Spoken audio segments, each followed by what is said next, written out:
Hey guys, I feel like मुझे आप लोगों से इस बारे में बात करनी चाहिए। मेरे हिसाब से ये जो लॉकडाउन था, मुझे नहीं पता। मेरे को अगर मैं अपने हिसाब से, हमारे घर के हिसाब से बात करूं, मुझे नहीं पता इकोनॉमी का क्या हाल है। ऑनेस्टली बताऊं तो मुझे नहीं पता सरकार कितना पैसा कमा रही है। मुझे नहीं पता मार्केट का क्या हाल है, कहाँ पे क्या नुकसान हो रहा है। बट मुझे इतना पता है कि जब तक ये लॉकडाउन था तब तक सबके माइंड में ये था, सबके माइंड में वो ऊपर एक डंडा लगा हुआ था कि हमें घर पे ही रहना है।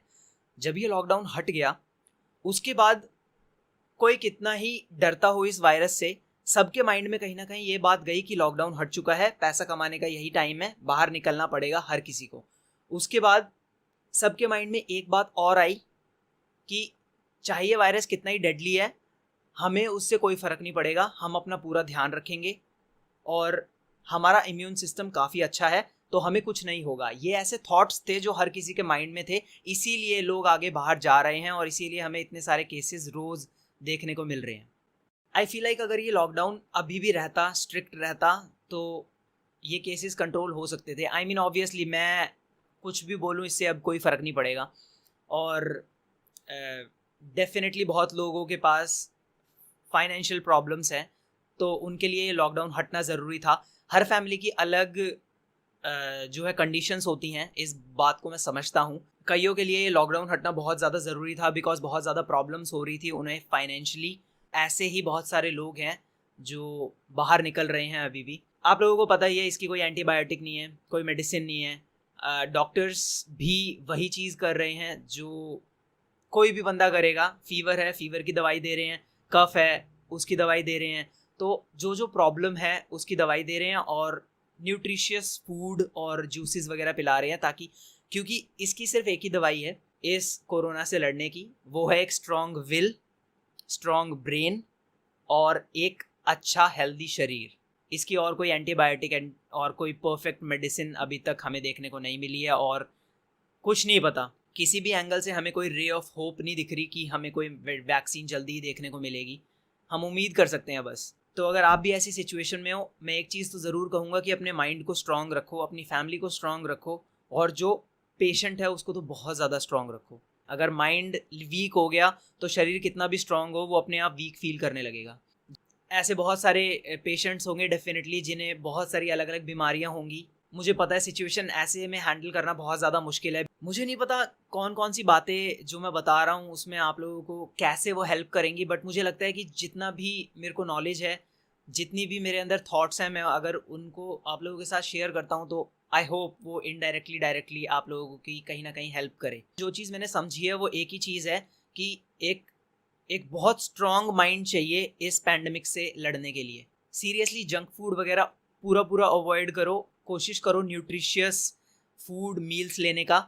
चाहे आप कोविड पेशेंट हो चाहे नहीं, चाहे आपको कोई भी बीमारी है, न्यूट्रिशियस फूड ही खाओ। इम्यून सिस्टम स्ट्रांग होना बहुत ज़्यादा ज़रूरी है, क्योंकि कुछ नहीं पता किस बंदे को ये कब चपेट में ले ले। हम लोगों को स्टेट्स की हालत हमारे सामने दिख रही है। हो सकता है हमारी गवर्नमेंट बहुत अच्छी तरह हमारी हेल्प करने की कोशिश कर रही है, वो बहुत अच्छे स्टेप्स उठा रही है, बट मैं इतना तो डेफिनेटली कहूँगा कि इट्स नॉट इनफ। मुझे पता है आप लोगों में से कई सारी फैमिलीज ऐसी होंगी जिनके जो मेन अर्निंग वाले लोग हैं वो बाहर जा रहे होंगे, और उनका बाहर जाना भी ज़रूरी है बिकॉज फाइनेंशियल प्रॉब्लम्स सॉल्व तभी होंगी। और आप में से बहुत सारे लोग ऐसे होंगे जो उन्हें रोकने की भी कोशिश करते होंगे बट फिर भी वो नहीं मान रहे। ये बहुत ही टेढ़ी सिचुएशन है सच में। होम क्वारंटीन आई थिंक सबसे बेस्ट है इस सिचुएशन में। हॉस्पिटल्स की हालत बहुत ज़्यादा ख़राब है। जिस हिसाब से नंबर ऑफ़ केसेस हमारे स्टेट्स में हैं, हर डिफरेंट डिफरेंट स्टेट्स में हर हॉस्पिटल की हालत बहुत ज़्यादा ख़राब है। बहुत ज़्यादा रिस्की है किसी भी हॉस्पिटल में किसी पेशेंट को एडमिट कराना। आई पर्सनली फील कि होम क्वारंटीन में अगर हम अच्छी तरह प्रिकॉशंस के साथ किसी पेशेंट को ट्रीट करने की कोशिश करें तो वो रिकवर हो सकते हैं। और जैसा कि मैंने बताया, एक पेशेंट का स्ट्रॉन्ग माइंड होना बहुत ज़्यादा ज़रूरी है। मैं आप लोगों को यही रिकमेंड करूँगा कि बहुत सारे लोग हैं जो इस बीमारी को अभी भी सीरियसली नहीं ले रहे हैं। सीरियस लो, बिकॉज ऑब्वियसली कोई सीरियसली नहीं लेता जब तक घर में नहीं आ जाती ना बीमारी। मैं लिटरली बता रहा हूँ, कोई भी सीरियसली नहीं लेता। मैं आप लोगों को भी यही रिकमेंड करूँगा कि स्ट्रिक्ट मेजर्स रखो, किसी भी छोटी से छोटे सिम्टम को नज़रअंदाज मत करना। अगर लगता है कि कोई प्रॉब्लम होने वाली है अपने डॉक्टर को कंसल्ट करो आसपास के। ऑब्वियसली मैं कोई डॉक्टर नहीं हूँ, मेरी जो टिप्स वगैरह हैं, मैंने जो बातें करी हैं वो एकदम लाइक हर किसी के लिए ऑब्वियसली काम नहीं करेगी, बट ये मेरे कुछ थॉट्स थे जो मैं आप लोगों के साथ शेयर करना चाहता था, जो मे बी इनडायरेक्टली आप लोगों की कहीं ना कहीं से हेल्प कर पाएँ। आई होप आप लोगों की फैमिली और आप लोग अच्छी तरह अभी तक सेफ होंगे अपने घर में। मैं आप लोगों को यही कहूँगा, क्वारंटीन में रहो। और अगर आपकी फैमिली में कोई कोविड पेशेंट है तो मैं तो यही कहूँगा, हिम्मत मत हारो, बिकॉज इस बीमारी से लड़ने का सबसे बेस्ट सॉल्यूशन यही है। न्यूट्रिशियस फूड खाते रहो।